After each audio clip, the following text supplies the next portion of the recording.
What can you do to captivate your audience from the very first second that you start speaking? What's up, everyone? Welcome to another episode of Unconscious Communication Secrets. Today, I'm going to be talking about how you can captivate your audience literally from the first moment that you start speaking.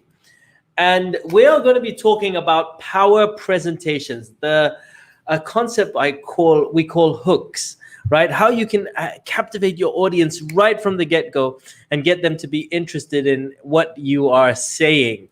So now, quick metaphor, like imagine a race. If you do not start with power, if you don't start with all the vigor when the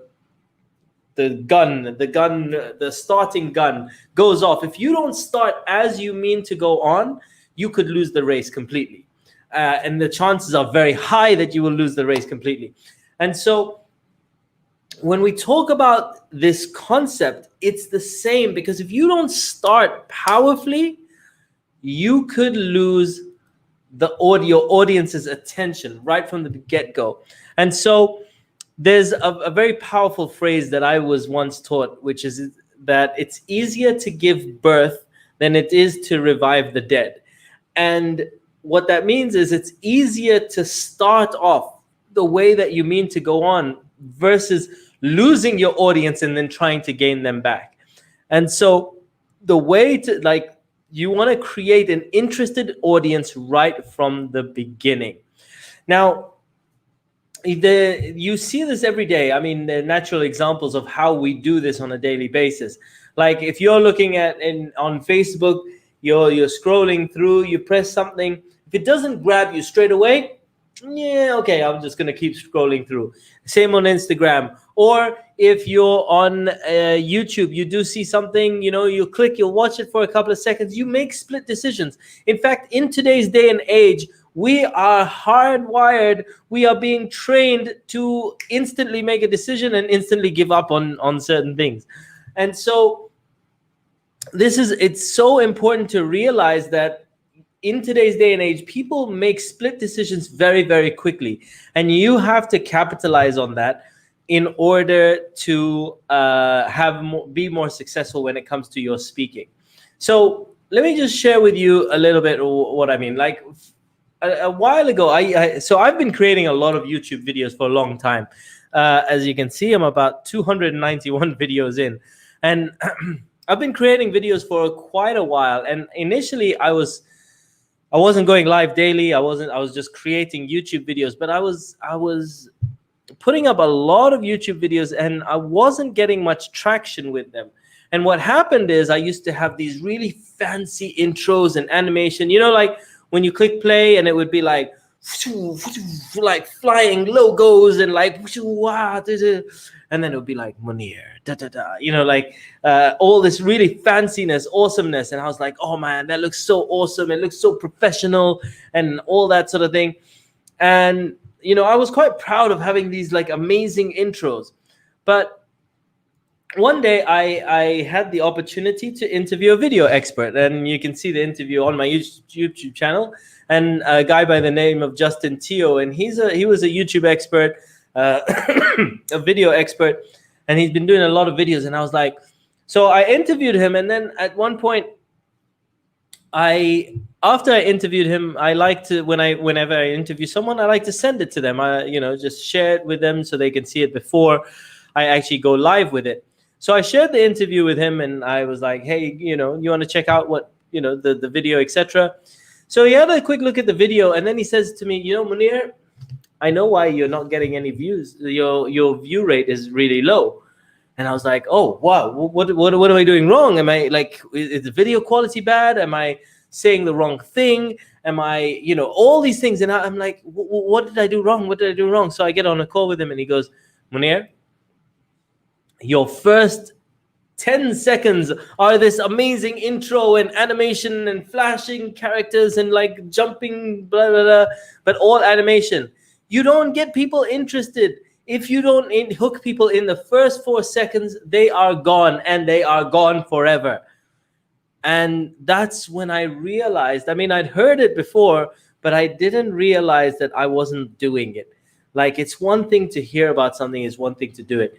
And so I had been making this mistake for so long on so many of my videos, and I'd just be like, because even if I'd started with a question or whatever, my intros were like, whoa, for the first 10 seconds. And I would lose people. People would come, check out, they'd just see the intro, they'd get bored before I even had a chance to start my video, before I even had a chance to speak to people, people would be gone. So if you don't hook people within the first 4 seconds, they're gone. So you want to be able to grab attention straight away. You want to be able to catch people's attention and hold on to it. And so today I'm going to be sharing with you how the toolbox for creating an amazing hook that gets people interested right from the get-go. So the hooks are just basic ways of starting a presentation that is very powerful. So number one, crazy visuals. Like if you came out in a bunny suit, for example, that's a crazy visual. Everyone would be like, what? Like they just pay attention because it's a pattern interrupt. It's like something they're not expecting. Some videos I've come on, and I don't know where Olav is gone, but I've come on with my puppet, and my puppet starts talking before I even say anything. That's a crazy visual, just unexpected. So starting off with something crazy visual, like I use a filter, for example. That's a crazy visual. So having something like that, unexpected, will grab people's attention. So that's the first one. Second one, dead silence to power statement. And this, when you do it well, this is so powerful. But you got to do it well. And here's this is one of those things that you got to commit, and you got to have cojones to commit. So you literally just walk on stage and you just stand there and you be quiet. And you just wait for you don't like say to people, be quiet, nothing. You just wait until the room goes silent.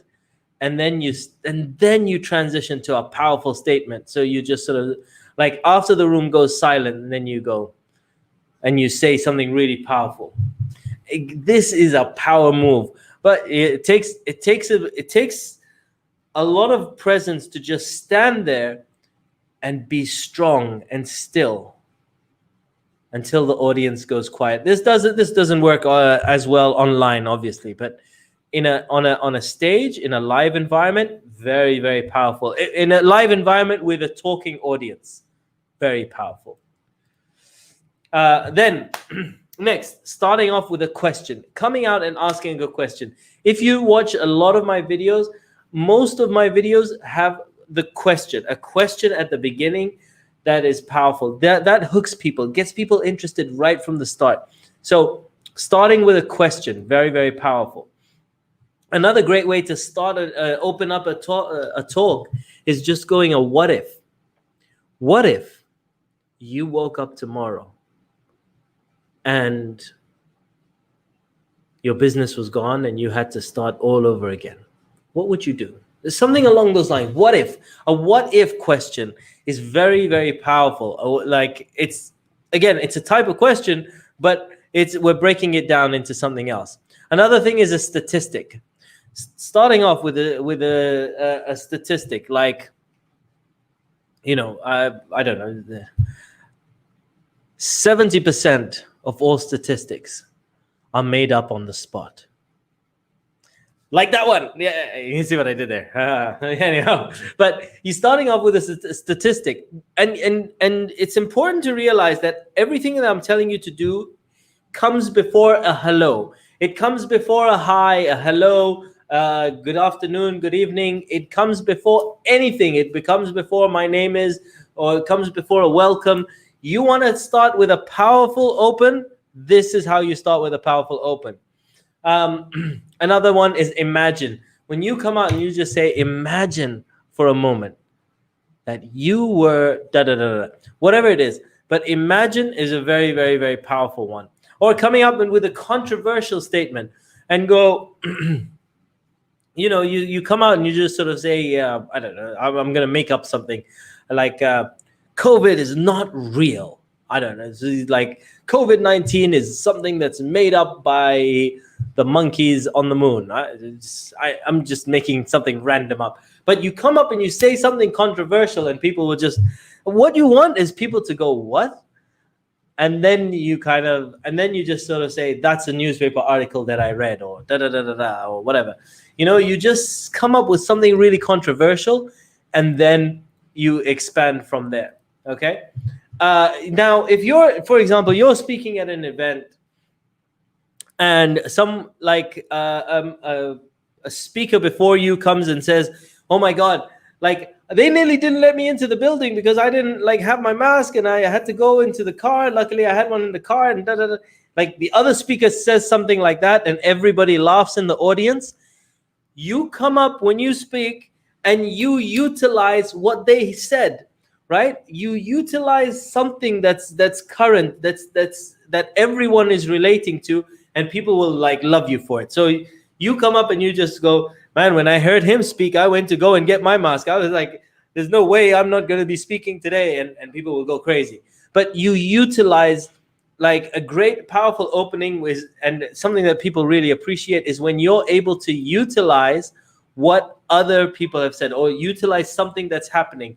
Or if I don't know, the one of the tables falls over, and then you just and a whole bunch of plates break, and you come up and you go, man, so many plates broke. I thought I was at a Greek wedding, or so, whatever. You utilize whatever's been happening. People will love it, and that's a very powerful kind of opening.